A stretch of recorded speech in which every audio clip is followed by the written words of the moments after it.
ముఖ్యమంత్రి పదవిలో ఉన్న చంద్రబాబు నాయుడు అంతటితో సంతృప్తి చెందడం లేదు. ఇప్పుడు ఆయన జనం నుంచి జాలి కోరుకుంటున్నారు. అధికారం చేపట్టి 45 రోజులైంది. పింఛన్ల పెంపు మినహాయిస్తే చాలా హామీలు నెరవేర్చాల్సిన బాధ్యత చంద్రబాబుపై ఉంది. ముందు అధికారంలోకి వస్తే ఆ తర్వాత హామీల్ని అమలు చేయడమా లేదా అనేది ఆలోచించవచ్చని చంద్రబాబు వ్యూహాత్మకంగా వ్యవహరించారు. బాబు అనుకున్నట్లే అధికారం దక్కింది. విపరీతమైన హామీల్ని నెరవేర్చే మార్గం ఆయనకు కనుచూపు మేరలో కూడా కనిపించడం లేదు.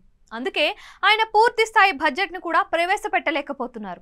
బహుశా దేశంలో ఏ రాష్ట్రానికి ఇంతటి దుర్గతి పట్టి ఉండదు అనే అభిప్రాయం వ్యక్తమవుతోంది. గవర్నర్ అబ్దుల్ నజీర్ ప్రసంగానికి ధన్యవాదాలు తెలిపే తీర్మానంపై చంద్రబాబు ప్రసంగిస్తూ జగన్ ప్రభుత్వంపై తీవ్ర విమర్శలు చేశారు.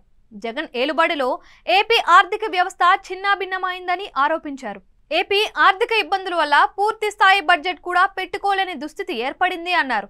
మరో 2 నెలల తరువాతే పూర్తి స్థాయి బడ్జెట్ ప్రవేశపెడతామని ఆయన చెప్పుకొచ్చారు. పదే శ్వేతపత్రాల గురించి బాబు మాట్లాడడం వెనుక వ్యూహం లేకపోలేదు.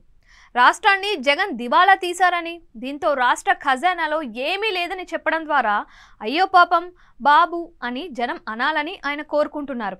హామీల్ని నెరవేర్చాలని చంద్రబాబు దృఢ సంకల్పంతో ఉన్నారని, అయితే రాష్ట్ర ఆర్థిక పరిస్థితి సహకరించకపోతే ఆయన మాత్రం ఏం చేస్తారని జనం జాలి చూపాలనేది చంద్రబాబు ఎత్తుగడ.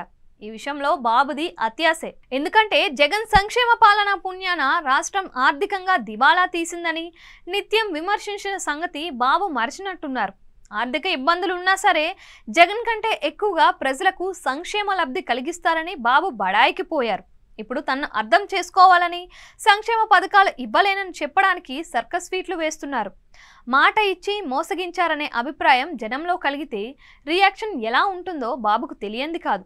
కానీ 5 ఏళ్ల పాటు అధికారాన్ని మాత్రం చెలాయించే అవకాశాన్ని దక్కించుకున్నారు. దాన్ని నిలబెట్టుకోవడం అతిపెద్ద సవాల్గా మారడమే కూటమిని ఇబ్బంది పెడుతోంది.